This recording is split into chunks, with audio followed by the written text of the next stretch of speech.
بسم الله الرحمن الرحیم. ملګرو ښه راغلاست. په تېرو درسونو کې موږ ډېر زر ټکسټ باکس، شیپ او همدارنګه پکچر وویل. نن غواړو چې د دغه درسونه چې څو موږ او تاسې دا څو څیزونه ویلي دي د دې څخه په استفاده داسې یو ډیزاین څنګه کو ترتیب کو په دې باندې کار کول غواړو. لومړی راځم زه ورډ فایل خپل خلاصوم او په ورډ فایل کې زه څه کوم لږې زوم اوټ کوم داسې چې ما ته ټوله صفحه څنګه شي تقریبا ښکاره شي. لږې نور هم کوچنی کوم په دې شکل باندې. بیا انزرټ ته راځم شیپ، ځکه دې ساحه کې تاسو وګورئ دا یو شیپ دی ما انزرټ کړی دی. انزرټ او دلته زه راځم شیپ ته. داسې موږ او تاسې یو شیپ څنګه کوو انزرټ کوو. صحیح ده؟ دا شیپ مو انزرټ کړه. فیل ته راځو، فیل کلر یې ورته داسې څنګه کوو تغییروو یې په دې شکل باندې. بیا دې څخه وروسته بیا انزرټ ته راځم شیپ ته. دې ساحې څخه یو بل شیپ څنګه کوو داسې انزرټ کوو. بیا د دې فیل ته راځم، فیل رنګ یې ورته څنګه کوم همداسې تغییروو لکه څنګه چې د دې دی، دا زیډ دی وبښئ. د دې شیپ فیل کلر څه رقم کوو زیړوو داسې. صحیح ده؟ ښه، بیا انزرټ ته راځم، د کونج ساحه یې جوړوو. دغه مثلث غوندې یا ټرینګل چې دی دا رااخلو داسې رسموو. چې کله مو رسم که بیا یې داسې تاووو. دې کونج کې ته څنګه کوو برابروو یې، دا طرف یې داسې راکشوو چې دا کونج مکمل ډک کي. سمه ده؟ بیا راځو فیل ته، فیل کلر ورته داسې څنګه کوو زیډ کوو یې. تقریبا زموږ او ستاسې دا ساحه تکمیل شوه. اوس د تصویر خبره ده یا دې ټکسټ باکس کې د لیکلو خبره ده. ښه کلیک کوو اډ ټکسټ. دلته موږ او تاسې لیکو احمد خان. څه لیکو؟ احمد خان. سنټر احمد خان. کنټرول ای خپل لیکل انتخابو، داسې لږ زره غټوو. رنګ د لیکلو بلیک.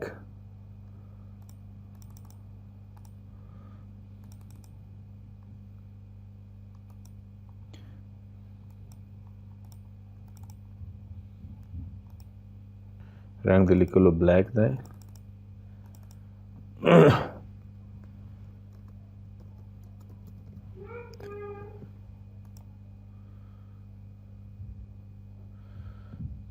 بلیک توروي،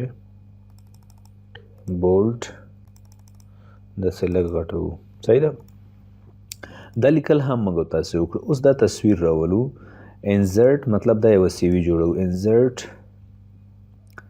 پکچر ته راځو، بیا ډیسکټاپ، دلته خپل تصویر انتخابو. دا تصویر انتخابو انزرټ. د تصویر اوس تاسو وګورئ زموږ او ستاسې د شیپ شاته دی یا دلته زموږ او ستاسې کنټرول زیډ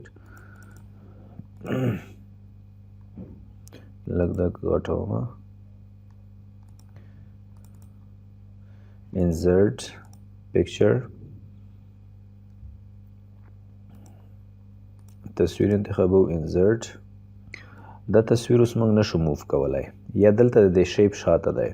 نو موږ راځو رب ټکسټ ته او ورته وایو چې ان فرنټ اف ټکسټ، د ټکسټ مخې ته که بیا یې دلته راولو. بیا د دې ساحې ته راځو. د دې نه مو پرې دا افیکټ څنګه کړی دی عملي کړی مو دی. د بارډر ته راځو او بارډر یې لږ زره کوچنی کوو. بارډر ویټ د دې څخه لږ څنګه کوو کوچنی کوو یې داسې. دا تصویر هم لږ کوچنی کوو او دې ځای کې ځای پر ځای کوو. دا موږ تاسې دا ساحه تقریبا تکمیل کړه. دلته د بارډر تور رنګ لري. موږ بیا راځو بارډر ته، فارمیټس، بارډر. د بارډر رنګ څنګه کوو توروو. صحیح ده؟ لکه هوبهو داسې غواړئ لږې مطلب. بیا راځو دلته دا لږ غټوو داسې او بیا فارمیټ، بارډر، ویټ. معمولی د ویټ څنګه کوو لږ زره زیاتوو. دا مو وکړل. اوس موږ تاسې راځو دا لیکل کول غواړو. د دې لیکلو دپاره موږ یو ټکسټ باکس انسرټ کړی. ټکسټ باکس په دې ټکسټ باکس کې موږ څه لیکلي دي؟ لیکلي مو دي کانټاکټ. کنټرول A یعنی کانټاکټ مو انتخاب کړی. لږې سایز غټوو داسې انډرلاین کوو یې. صحیح ده. د ټکسټ باکس داسې کوچنی کوو. صحیح شو. دې ساحې ته راولو دا لیکل. اوس راځو فارمیټ ته. د دې ټکسټ باکس فل ختموو یعنی نو فل. داخل رنګ مو ورته ختم کړ. آوټلاین یا بارډر هم څنګه کوو؟ ختموو یې. د ټکسټ ته راځو هوم ته. د دې ځای څخه د دې ټکسټ یا د لیکنې رنګ څنګه کوو؟ تغییروو. معمولي لږ سایز هم څنګه کوو؟ غټوو یې. مطلب تقریبا د دې لیکلو په شان شو. دلته یوه ستونزه دا ده چې موږ د دې لیکنې ته چې کله راشو دلته د دې ایریل سټایل دی یعنی فارمیټ یې ایریل دی یا فانټ سټایل یې ایریل دی. صحیح ده. بیا راځو یو ټکسټ باکس انسرټ کوو. د ټکسټ باکس کې ټلیفون شمیره لیکو. فرداً 0 90 90. کنټرول A دا انتخابوو. د دې ځای نه راځو رنګ ورته تغییروو. بولډ فانټ خوښه ستاسو ایریل لږ ذره صفا وي. لږ سایز نور هم غټوو ورته. راوړو دلته ایږدو. دا زموږ د ټلیفون شمیره ده. او بیا فارمیټ ته راځو. فل نو فل او لاین نو آوټلاین کوو.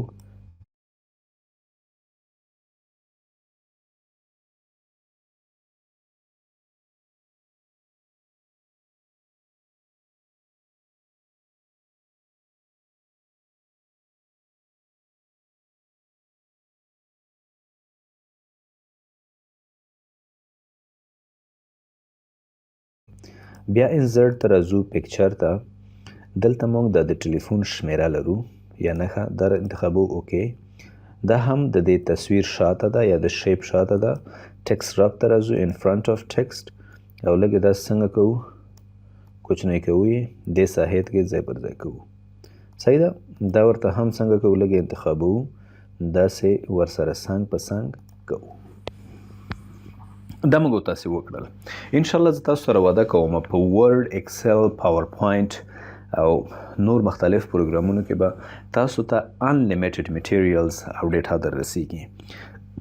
همیشه به تاسو د دې څخه استفاده کوئ. داسې نوي پروګرامونه ما هم ذهن کې نور نیولي دي یعنې نور مختلف قسمه فایلونه چې هلته موږ او تاسې په ورډ کې د مختلفو شیپونو څخه استفاده کوو یا د مختلفو لیکنو څخه استفاده کوو. ډیزاینونو څخه هغه به موږ او تاسې ځای پر ځای کوو. د دې څخه وروسته راځو دې برخې ته. ایجوکیشن دپاره زه دلته راغلی یم. یو ټکسټ باکس مې انسرټ کړی. ایجوکیشن مې پکې لیکلی دی. کنټرول A سایز غټوو ورته لږ. دې ځای څخه بولډ کوو. رنګ مو ورته څنګه کړی دی؟ زه فکر کوم سپین رنګ دی.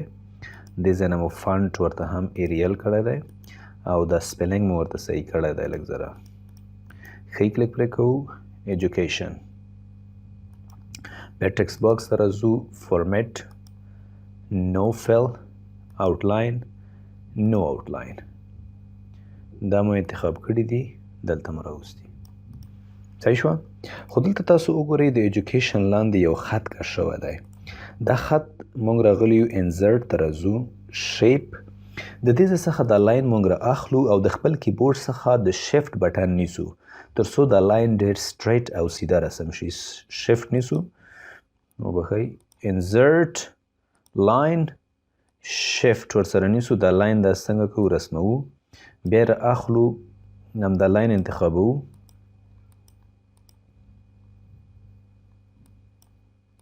لږې پاس وړو او بیا یې آوټلاین ته راځو.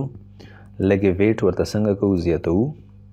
او همدارنګه بیا آوټلاین ته راځو. رنګ یې ورته سپینوو. که کوچنی وي لږې څنګه کوو؟ غټوو داسې چې دواړو طرفونو ته سر ته څنګه شي؟